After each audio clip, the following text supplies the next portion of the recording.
The morning sun cast long shadows across the mountain village of Dharmapur when Sanju Thakur first saw the dragon egg. At 17, he worked as a shepherd boy, leading his family's small flock of goats through the rocky paths that wound around the Himalayan foothills. His life was simple and predictable, much like the lives of everyone else in his remote village nestled high in the mountains of Himachal Pradesh. Sanju had always been different from the other boys in his village. While they dreamed of leaving for the cities below, finding work in Delhi or Mumbai, he felt a deep connection to the ancient mountains that surrounded their home. His grandmother often told stories of the old days, when magical creatures roamed these peaks and brave warriors rode through the clouds on the backs of great beasts.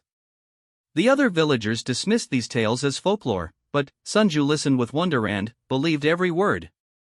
The discovery happened on a particularly cold morning in early March. Sanju was leading his goats to a high pasture when an unusual rock formation caught his attention. Hidden behind a cluster of rhododendron bushes, partially buried under centuries of fallen leaves and mountain debris, lay what appeared to be a cave entrance. Something about the opening called to him, as if an invisible force was drawing him forward. Against his better judgment, Sanju secured his goats and approached the cave.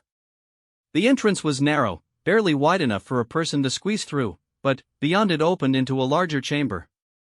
As his eyes adjusted to the dim light, he saw ancient carvings covering the walls. The symbols were unlike anything he had seen before, depicting winged creatures soaring through clouds and figures riding on their backs. In the center of the chamber, on a natural stone pedestal, sat an object that made Sanju's heart race. It was roughly the size of a watermelon, with a surface that seemed to shift between deep emerald and brilliant gold depending on how the light hit it. The shell had an otherworldly quality, warm to the touch despite the cold mountain air. Intricate patterns covered its surface, patterns that seemed to move and dance when Sanju stared at them too long. He knew immediately what he had found, though his rational mind tried to reject the possibility. This was a dragon egg, just like the ones from his grandmother's stories. The legends spoke of eggs hidden throughout the mountains, waiting for the right person to find them. According to the tales, only someone with a pure heart and genuine courage could awaken the dragon within. Sanju spent hours in the cave that first day, simply sitting beside the egg and marveling at its beauty. He felt a strange connection to it, as if it recognized him in return. When he finally emerged, the sun was setting, and he had to hurry to gather his goats before darkness fell completely. That night, he lay awake thinking about what he had discovered, wondering if he should tell someone or keep the secret to himself. Over the following weeks, Sanju visited the cave whenever he could. He began bringing small offerings, wildflowers, fresh water from the mountain streams, and smooth stones he found during his daily walks with the goats. Each time he touched the egg, the warmth seemed to grow stronger, and the patterns on its surface became more vibrant. He started talking to it, sharing stories about his daily life and his dreams for the future. The village began to notice changes in Sanju. His mother, Kamala, observed that her son seemed more confident and purposeful than before. His father, Ravi, noted that the goats were healthier and more content under Sanju's care, as if his newfound happiness was somehow affecting the animals. Even his younger sister Priya commented that he seemed to glow with an inner light that hadn't been there before. One evening in late April, as the mountain snow was beginning to melt and wildflowers were starting to bloom, Sanju felt an urgent pull toward the cave.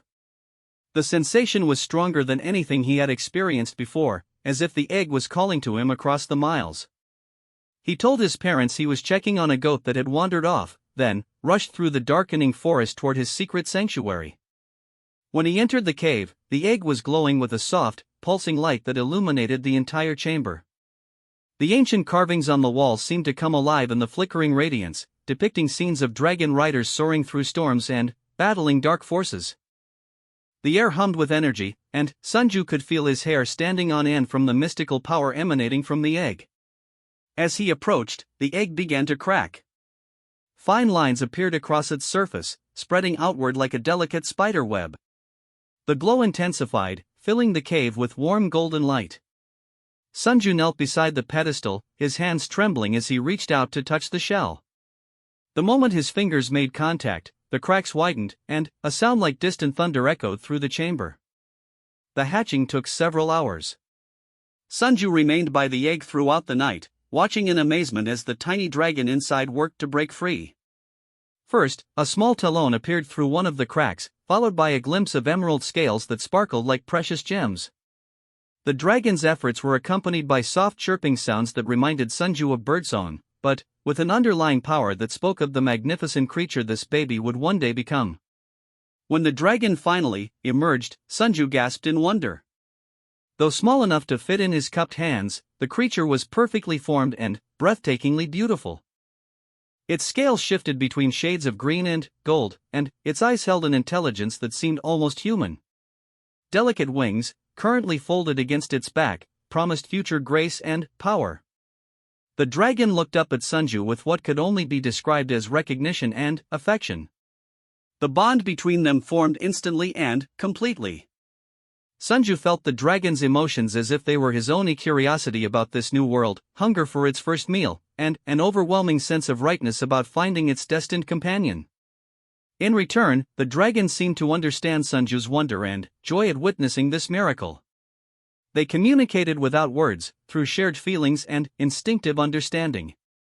Sanju named the dragon Vajra, after the legendary thunderbolt weapon of the gods. The name felt perfect for a creature born from an egg that had pulsed with electric energy. As he cradled Vajra against his chest, Sanju knew his life had changed forever. The simple shepherd boy was gone, replaced by something he was only beginning to understand: a dragon rider, the first his village had seen in centuries. The practical challenges of caring for a baby dragon quickly became apparent. Vajra needed food, and not the simple grass and grain that sustained goats. Through trial and error, Sanju discovered that the dragon thrived on a diet of fish from the mountain streams, supplemented with certain wild berries and herbs that grew in the high meadows. The dragon's appetite was enormous for such a small creature, requiring Sanju to spend hours each day hunting and gathering food. Keeping Vajra's secret proved even more difficult. The dragon grew rapidly, doubling in size within the first month after hatching. Its chirping calls became deeper and more resonant, carrying for greater distances through the mountain air. Sanju had to find new hiding places as Vajra outgrew the small cave where it was born. They moved to a larger cavern higher up the mountain, accessible only through treacherous climbing that kept casual explorers away. During this time, Sanju's relationship with his family and village began to strain. His absences grew longer and more frequent as he cared for his secret companion. His parents worried that something was troubling their son, while his friends noticed his distraction and reluctance to join their evening gatherings. Sanju hated lying to the people he loved, but he wasn't ready to reveal Vajra's existence. He feared they wouldn't understand, or worse, that they might try to harm his dragon out of fear. The first flight happened on a misty morning in late June. Vajra had grown to the size of a large dog, with wingspan approaching 6 feet. For days, the dragon had been testing its wings, jumping from rock to rock and gliding short distances within their cave hideout. Sanju could feel its eagerness to truly take to the air, and shared that longing despite his own fear of leaving solid ground. They were practicing in a high mountain meadow, well above the tree line, when it happened. Vajra made one of its experimental leaps, wings spread wide to catch the updrafts that swirled around the peaks. Instead of gliding down as usual, the dragon caught a powerful thermal and soared upward, climbing higher and higher into the brilliant blue sky. The sight was so beautiful that Sanju forgot his worry about being spotted from the village below. Without thinking, he called out to Vajra, both with his voice and with the mental connection they shared. The dragon wheeled in the air and dove back toward him, landing with surprising grace despite its youth. As Vajra approached, Sanju felt an overwhelming urge to join his companion in flight. The dragon seemed to understand and lowered itself, allowing Sanju to climb onto its back. The moment Sanju settled between Vajra's shoulders, he felt a surge of connection unlike anything they had experienced before. Their minds merged more completely, sharing not just emotions but thoughts and sensations. Through Vajra's senses, Sanju could feel the wind patterns and air currents. Through Sanju's knowledge, Vajra understood the geography below and the need for secrecy.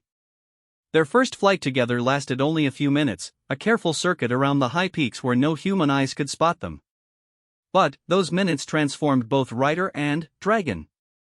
Sanju experienced a freedom he had never imagined possible, a perspective on the world that few humans had ever known. The mountains spread below them like a living map, the village appearing as a tiny collection of dots in the vast landscape. For Vajra, having Sanju on its back felt like finding a missing piece of itself. The dragon's instincts told it that this was its purpose, its destiny. Together, they were more than the sum of their parts, a partnership that connected earth and sky, human understanding and draconic power. As they landed back in the meadow, both exhausted but exhilarated, Sanju knew they had crossed a threshold from which there was no return. He was no longer a boy with a secret pet. He had become something the world hadn't seen for generations, a true dragon rider. The challenges ahead seemed immense. How could he continue to hide Vajra as the dragon grew larger and more powerful? What would happen when the villagers inevitably discovered the truth? And what responsibility came with being bonded to such a magnificent and potentially dangerous creature? But, as he looked into Vajra's intelligent eyes, seeing his own determination reflected there, Sanju felt ready to face whatever lay ahead. The mountains had given him this gift for a reason. Now it was up to him to prove worthy of the trust that had been placed in him. The ancient legends spoke of dragon riders who protected the innocent and fought against evil. Perhaps those stories weren't just tales to entertain children around the fire. Perhaps they were prophecies, waiting for the right moment and the right person to bring them back to life. As the sun set behind the towering peaks, painting the sky in shades of orange and purple, Sanju and Vajra prepared to return to their hidden cave. Tomorrow would bring new challenges and new discoveries. The boy who had found a mysterious egg was gone forever, replaced by a young man with the power to soar through the sky on the back of a dragon. The destiny that had been written in the ancient symbols on the cave wall was finally beginning to unfold. Sanju's greatest adventures were just beginning, and the world was about to discover that magic had returned to the mountains of the Himalayas. 3 months after their first flight together, Sanju and Vajra had developed a routine that kept their secret safe while allowing the dragon to grow and exercise. Early each morning, before the village stirred, they would fly to remote valleys and hidden plateaus where Vajra could practice aerial maneuvers and Sanju could learn the ancient art of dragon riding. The bond between them had deepened beyond anything Sanju could have imagined, creating a partnership that felt as natural as breathing. Vajra now measured 15 feet from nose to tail, with a wingspan that stretched nearly 30 feet when fully extended. The dragon's scales had deepened to a rich emerald color with gold highlights that caught the sunlight like living jewels. More importantly, Vajra's intelligence had developed at an astounding rate. The dragon could understand complex concepts and communicate sophisticated ideas through their mental connection. Together, they had become a formidable team. The first sign of trouble came from an unexpected source. Dr. Arjun Mehta, a geological survey expert from New Delhi, arrived in Narmapur to investigate reports of unusual seismic activity in the region. The government had received complaints from neighboring villages about mysterious tremors and strange sounds echoing through the mountains. Local officials dismissed these reports as normal mountain settling, but Dr. Mehta's instruments detected patterns that defied conventional explanation. Sanju learned about the scientist's presence when his father mentioned the visitor during their evening meal. Ravi Thakur, being one of the village elders, had been asked to guide Dr. Mehta to various locations around the mountains where the unusual activity had been reported. As his father described the planned routes, Sanju's blood ran cold. Several of the locations were near caves and valleys where he and Vajra had been training. That night, unable to sleep, Sanju made his way to Vajra's current hiding place, a large cavern system high on the northern face of the mountain. The dragon sensed his distress immediately and nuzzled against him with concern. Through their bond, Sanju shared his worries about the scientist and the potential danger of discovery. Vajra's response surprised him with its maturity and strategic thinking. The dragon had also noticed the human activity in areas they had previously considered safe. More concerning, Vajra had detected other presences in the mountains, creatures that moved through the high peaks during the darkest hours of night. These beings carried an aura of malevolence that made the dragon's protective instincts flare. Vajra had been planning to investigate these mysterious presences, but had hesitated due to concern for Sanju's safety. Through images shared in their mental connection, Vajra showed Sanju what it had sensed. Dark shapes moving against the stars, larger than any natural bird but smaller than Vajra itself. These creatures seemed to be searching for something, circling the same general area where the dragon egg had been discovered. Their presence explained the unusual seismic readings they were causing disturbances as they hunted through caves and crevices throughout the mountain range. Sanju realized they were facing a crisis that went beyond keeping their secret. Something dangerous was stalking the mountains, and the arrival of Dr. Mehta might have been prompted by more than simple scientific curiosity. The young dragon rider made a decision that would change everything. It was time to take a more active role in protecting his home. The next morning, Sanju volunteered to assist his father in guiding Dr. Mehta through the mountain surveys. This would allow him to monitor the scientists' activities while gathering information about the mysterious threats Vajra had detected. Dr. Mehta proved to be a pleasant and knowledgeable companion, genuinely interested in the geological history of the region. However, Sanju noticed that the man carried equipment beyond what seemed necessary for simple seismic monitoring. During their first day together, Dr. Mehta shared his theory about the unusual readings. He believed they might indicate the presence of previously undiscovered mineral deposits or possibly underground water systems. But, as they visited various locations, Sanju observed that the scientists seemed more interested in caves and rock formations than in typical geological features. Dr. Mehta's excitement was greatest when they approached areas where Vajra had detected the dark presences. On the second day of their survey work, everything changed. They were examining a cave system on the eastern slopes when Dr. Mehta's instruments began registering massive energy signatures. The readings were unlike anything in his previous experience, suggesting power sources that defied scientific explanation. As they moved deeper into the cave network, following the increasingly strong signals, they heard sounds that made both men freeze. Echoing from the depths came growls and scraping noises that belonged to no creature either man had ever encountered. Dr. Mehta's excitement overcame his caution, and he pressed forward despite Sanju's attempts to convince him to retreat. The young dragon rider felt Vajra's alarm through their bond. His dragon companion was sensing multiple hostile presences converging on their location. They rounded a bend in the cave passage and found themselves face to face with creatures from nightmare. Three beings that might once have been dragons, but had been corrupted into something monstrous. Their scales were black as coal, their eyes glowed with malevolent red light, and their movements carried an aura of decay and wrongness. These shadow dragons were smaller than Vajra, but they radiated a malevolence that made the air itself feel poisonous. Dr. Mehta's scream of terror echoed through the cavern as the creatures turned toward them. His scientific equipment scattered across the rocky floor as he stumbled backward. Sanju grabbed the man's arm and tried to pull him toward the exit, but the shadow dragons moved to block their escape. The creatures seemed intelligent, working together to trap the two humans in the deepest part of the cave system. In that moment of crisis, Sanju made a choice that would reveal everything. Through their mental connection, he called to Vajra with desperate urgency.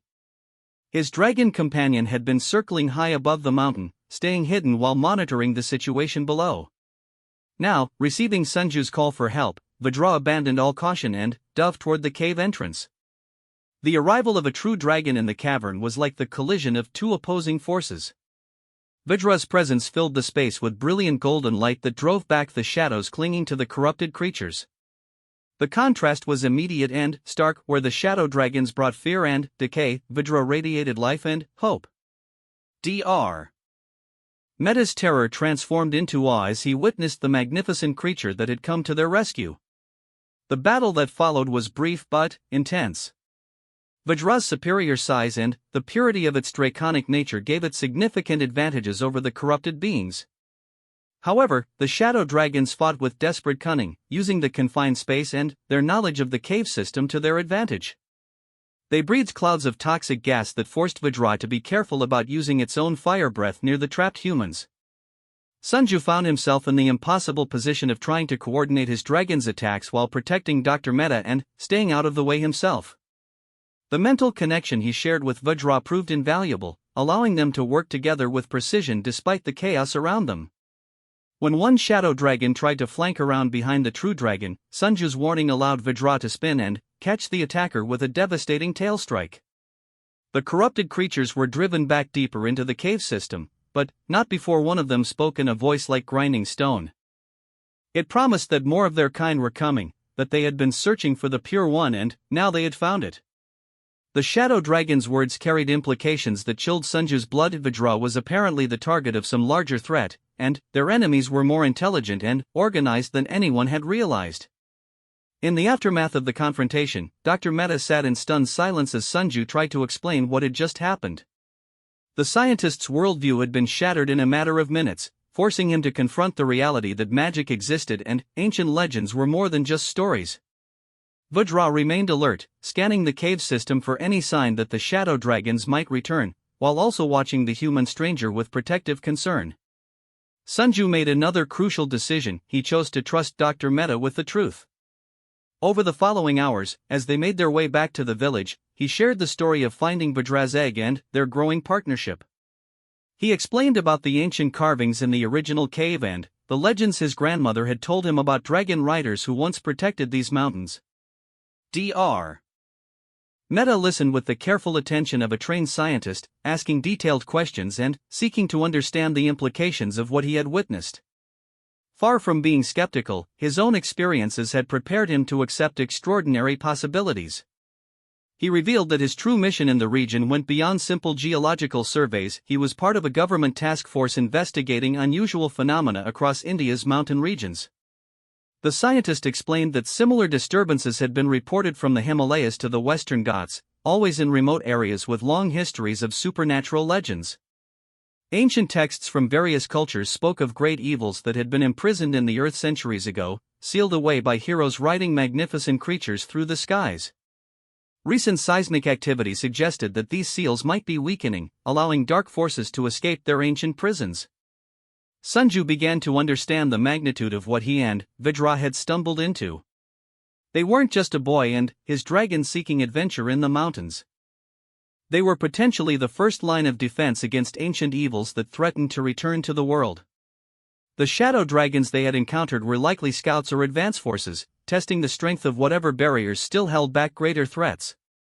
Dr. Mehta's revelation transformed their situation completely. Instead of trying to hide from official attention, they now had a potential ally who could provide resources and information. However, this alliance also brought new dangers. If word spread through government channels about the existence of a real dragon and dragon rider, Sanju and Vajra could find themselves at the center of unwanted attention from various factions. The scientist proposed a carefully considered plan. He would report back to his superiors about the discovery of hostile entities in the mountain caves, but would present Sanju and Vajra as potential assets rather than subjects for study.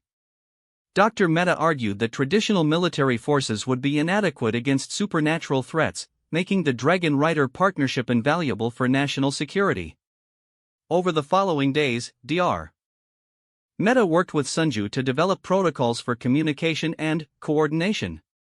They established secure methods for sharing information about shadow dragon sightings and other supernatural activities. The scientist also began researching historical records and ancient texts that might provide insights into the nature of the threats they were facing. Vajra adapted to having Dr. Mehta as an ally with characteristic intelligence and caution. The dragon remained protective of Sanju while gradually accepting the scientist as someone who could be trusted. Through their mental connection, Vajra shared tactical observations about the shadow dragons, including details about their apparent weaknesses and behavioral patterns. The partnership expanded when Dr. Mehta introduced them to Professor Lakshmi Sharma, an expert in ancient Indian mythology and linguistics from Jawaharlal Nehru University. Professor Sharma had been consulted about historical references to supernatural threats, and her knowledge proved invaluable in understanding what they were fighting against. She identified the shadow dragons as creatures described in various ancient texts as servants of Mara, entities of corruption and destruction. According to Professor Sharma's research, the original dragon riders had been part of a larger alliance of heroes who worked together to seal away the forces of Mara centuries ago. The seals had been designed to last for a specific period, after which they would need to be renewed by new heroes. The current emergence of shadow dragons suggested that the time for renewal was approaching rapidly. This revelation placed enormous pressure on Sanju's young shoulders. At 17, he was being told that he might be responsible for saving not just his village, but potentially the entire region from supernatural destruction. The weight of this responsibility was overwhelming, but he found strength in his bond with Vajra and in the support of his new allies. Training sessions with Vajra took on new urgency and focus. Dr. Mehta provided technological support, including advanced communication equipment and protective gear designed for extreme conditions. Professor Sharma contributed knowledge about historical dragon riding techniques and the mystical aspects of the human-dragon bond. Together, they worked to prepare for whatever was coming. The first major test came sooner than expected.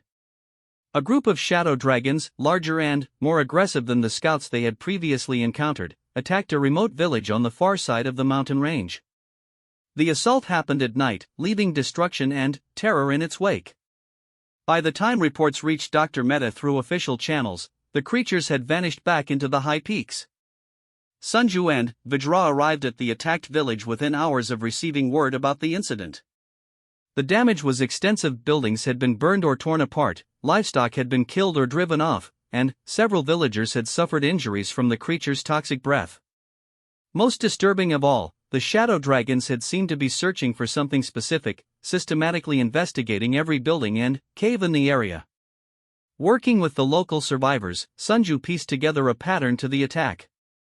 The shadow dragons had focused their search on the oldest parts of the village, particularly areas near ancient stone markers and traditional shrines.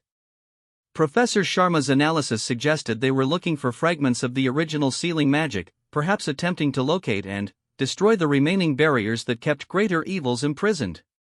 The realization that they were racing against time to prevent something catastrophic added new dimensions to Sanju's training and preparation. He was no longer just learning to ride a dragon for his own fulfillment. He was becoming a guardian of ancient powers, a protector of innocent people, and potentially the key to preventing a supernatural war that could devastate the entire region. As he flew through the mountain air on Vajra's back, looking down at the peaceful villages that trusted him to keep them safe, Sanju felt the full weight of destiny settling on his shoulders. The simple shepherd boy was truly gone now, replaced by something the world desperately needed: a dragon rider ready to stand against the returning darkness. The ancient temple of Kedarnath had stood for over 1,000 years, its weathered stones holding secrets that few modern scholars understood. Professor Sharma's research had led them here, following references in medieval texts that described it as one of the primary anchor points for the mystical barriers containing Mara's forces. Now, as winter approached and the temple prepared to close for the season, Sanju and Vajra found themselves racing against time to prevent a catastrophe that could unleash darkness across the Indian subcontinent. The journey from Dharmapur to Kedarnath was treacherous, requiring careful navigation through some of the most dangerous terrain in the Himalayas. Vajra's flying abilities had continued to develop, and the dragon now possessed the strength and skill to carry Sanju through high-altitude winds and around massive peaks that would have been impossible for any conventional aircraft to navigate. Their bond had deepened to the point where they moved together like a single entity, each anticipating the other's needs without conscious thought. Dr. Mehta and Professor Sharma had remained at a base camp in Garakund, coordinating with government officials and monitoring satellite feeds for signs of shadow dragon activity. The scientists' influence had proven invaluable in keeping military forces at a safe distance while ensuring that Sanju and Vajra had access to the resources they needed. However, the political situation was becoming increasingly complex as word of supernatural threats began to leak through official channels. Intelligence reports indicated that shadow dragon attacks were increasing in frequency and intensity across the Himalayan region. Similar incidents had been recorded in Nepal, Bhutan, and Tibet, suggesting a coordinated effort to weaken the ancient sealing magic from multiple directions simultaneously. Worse yet, the creatures were showing signs of organization and strategic thinking that went far beyond the actions of simple monsters. Sanju had spent weeks studying the historical accounts that Professor Sharma had uncovered, learning about the original dragon riders who had sacrificed everything to protect the world from Mara's influence. These heroes had been part of an international alliance, working with spiritual leaders and mystical practitioners from across Asia to create barriers that could contain supernatural evil for centuries. The knowledge of how to maintain these barriers had been carefully preserved but hidden, passed down through secret traditions that were now nearly extinct. The flight to Kedarnath revealed the scope of the threat they were facing. As Vajra soared through the crystal-clear mountain air, Sanju could see signs of corruption spreading across the landscape below. Dead zones appeared around certain peaks, areas where vegetation withered and wildlife fled. Strange geometric patterns had been carved into high meadows, visible only from the air, suggesting that the shadow dragons were conducting some form of mystical ritual to weaken the ancient defenses. Vajra's senses detected currents of negative energy flowing through the mountains like poisonous rivers. The dragon's natural connection to the life force of the earth allowed it to perceive the damage being done to the spiritual fabric of the region. Through their mental link, Sanju experienced this corruption as physical pain, driving home the urgency of their mission. When they finally reached Kedarnath, the ancient temple seemed to pulse with barely contained power. The structure sat at the convergence of multiple energy lines that crisscrossed the Himalayas, making it a natural focal point for mystical forces. However, Sanju could immediately sense that something was wrong. The protective aura that should have surrounded the temple felt weak and unstable, like a dam showing hairline cracks under enormous pressure. Landing in a secluded area near the temple complex, Sanju and Vajra began their investigation of the site. The dragon's supernatural senses guided them to specific areas where the ancient sealing magic had been anchored to physical structures. Hidden beneath layers of more recent construction, they found carved symbols and ritual chambers that dated back to the time of the original dragon riders. The discovery that shocked them both came in the deepest part of the temple's foundation. A hidden chamber contained not just mystical artifacts, but the preserved remains of an ancient dragon and its rider. The mummified figures were arranged in a ceremonial pose, with the human's hands resting on intricate stone tablets covered with symbols that seemed to shift and move in the flickering torchlight. Through careful examination, Sanju realized that these tablets contained the complete knowledge needed to renew the sealing barriers. However, the information was encoded in a way that required both human understanding and draconic power to interpret. The original dragon riders had ensured that their secrets could only be accessed by someone who shared their unique partnership with a true dragon. Working together, Sanju and Vajra began to decode the ancient instructions. The process was exhausting, requiring them to maintain their mental connection at maximum intensity while channeling mystical energies through the ritual artifacts. As they worked, they became aware that time was running out. The shadow dragons had detected their presence at Kedarnath and were massing for a final assault. The attack came at dawn, as the first rays of sunlight illuminated the snow-covered peaks around the temple. More than a dozen shadow dragons descended from the heights, their corrupted forms blotting out portions of the sky. These creatures were larger and more powerful than any they had previously encountered, clearly elite forces saved for this crucial moment. Sanju and Vajra met the attackers above the temple complex, engaging in aerial combat that pushed both of them to their absolute limits. The shadow dragons fought with desperate fury, knowing that failure here would trap them and their dark master for another cycle of centuries. They breathed clouds of toxic gas, struck with claws that carried supernatural corruption, and coordinated their attacks with military precision. The battle was unlike anything from Sanju's training or imagination. Fighting while airborne required split-second timing and perfect coordination between rider and dragon. Vajra's fire breath proved effective against the shadow dragons, but using it required careful positioning to avoid hitting the temple below. Meanwhile, Sanju found himself wielding mystical energies he barely understood, somehow channeling power through his connection with Vajra to strike at their enemies. The turning point came when Professor Sharma's voice crackled through Sanju's radio, providing crucial information she had discovered in her research. The shadow dragons drew their power from their connection to Mara, but this connection could be disrupted by exposing them to the pure mystical energy of the temple's sealing chambers.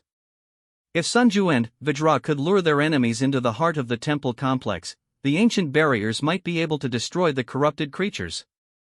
Executing this strategy required incredible courage and precision. Sanju and Vajra had to allow the shadow dragons to follow them down into the temple's courtyard, appearing to retreat while actually drawing their enemies into a trap. The corrupted creatures pursued eagerly, sensing victory within their grasp. The moment the shadow dragons entered the temple complex, the ancient protections activated with explosive force. Brilliant light erupted from carved symbols throughout the structure, creating a mystical cage that trapped the corrupted creatures while subjecting them to purifying energies that began to tear apart their supernatural forms. The shadow dragon's screams of rage and pain echoed across the mountains as they fought desperately to escape the trap. But the trap was temporary, powered by energy reserves that had been draining for centuries. Sanju realized they had only minutes to complete the renewal ritual before the barriers failed completely. Working with desperate speed, he and Vajra returned to the hidden chamber and began channeling their combined power into the ancient tablets. The renewal process was more intense than anything either of them had experienced. Mystical energy flowed between human and dragon, amplified by the ritual artifacts and focused through symbols that connected to barrier points across the entire region. Sanju felt his consciousness expand to encompass the vast network of sealing magic that protected millions of innocent people from supernatural threats. Through this expanded awareness, he could sense the other anchor points where the barriers were failing. Ancient temples in Nepal were under attack by shadow dragons. Mystical sites in Tibet were being corrupted by dark rituals. Across the Himalayas, the forces of evil were making their final push to break free from their ancient prison. But the renewal ritual was working. As Sanju and Vajra poured their power into the mystical network, the barriers began to strengthen and regenerate. The sealing magic that had protected the world for centuries was being renewed for another age, powered by the pure bond between a human and a true dragon. The shadow dragons trapped in the temple's courtyard felt the change immediately. Their forms began to dissolve as the renewed barriers cut off their connection to Mara's power. One by one, they faded away like smoke in the wind, their threat ended forever.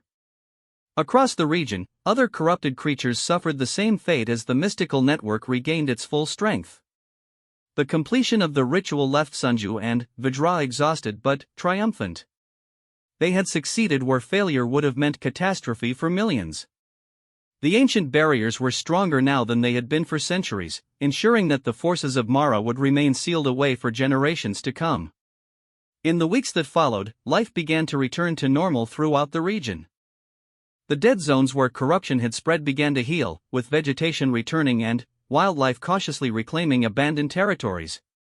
The mysterious seismic activity that had first brought Dr. Mehta to the mountains ceased completely, and the sense of wrongness that had been growing in the high peaks dissipated like morning mist. Sanju's role as a dragon rider evolved from crisis response to ongoing guardianship. He and Vajra became the watchers of the renewed barriers, regularly patrolling the mountain regions to ensure that the sealing magic remained stable. Their partnership with Dr. Mehta and Professor Sharma continued, forming the foundation of a new organization dedicated to protecting India from supernatural threats. The young man who returned to Dharmapur after the crisis was fundamentally changed from the shepherd boy who had found a mysterious egg months earlier. Sanju carried himself with the confidence of someone who had faced ultimate evil and emerged victorious. His bond with Vajra had deepened beyond the mystical to become something approaching the divine, a partnership that connected earth to sky and human understanding to cosmic forces. Vajra had grown as well, both physically and spiritually. The dragon was now fully mature, a magnificent creature whose presence brought comfort to allies and terror to enemies. More importantly, Vajra had accepted its role as protector of the ancient order, understanding that great power came with even greater responsibility. The villagers of Dharmapur gradually learned the truth about their young neighbor and his extraordinary companion.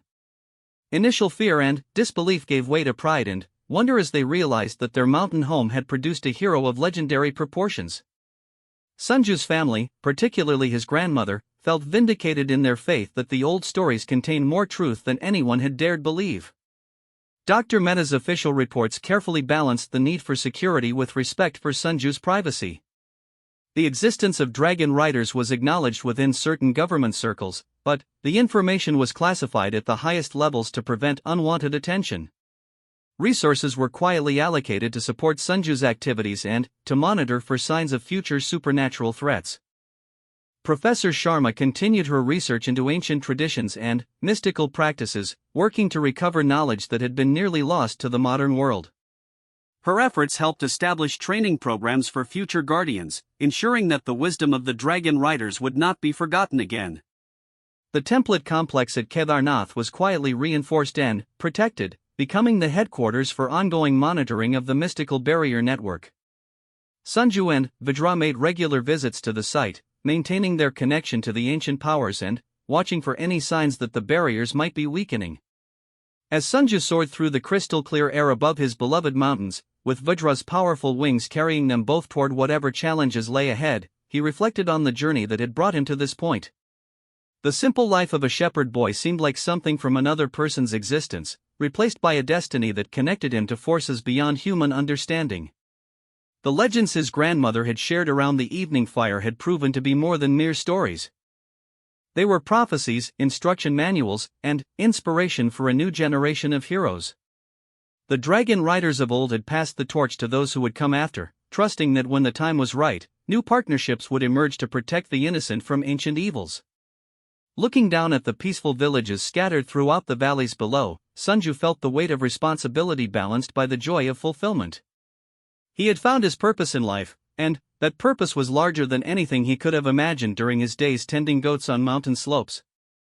Vidra's thoughts merged with his own, sharing the dragon's satisfaction at their success and anticipation of future adventures. Together, they had become something greater than either could be alone, a bridge between worlds, a guardian of ancient wisdom, and a living symbol of the magic that still existed in the modern world. The sky stretched endlessly above them, filled with possibilities and promise. Whatever challenges lay ahead, Sanju and Vidra would face them together, soaring through the sky of destiny with courage, wisdom, and the unbreakable bond that made them true dragon riders. As the sun set behind the towering peaks, painting the heavens in shades of gold and purple, the dragon and its rider turned toward home. Tomorrow would bring new patrols, new discoveries, and new opportunities to protect the world they loved. But tonight, they would rest in the peace they had helped to secure, knowing that their sacrifice had made the world a safer place for all who dwelt beneath the vast sky.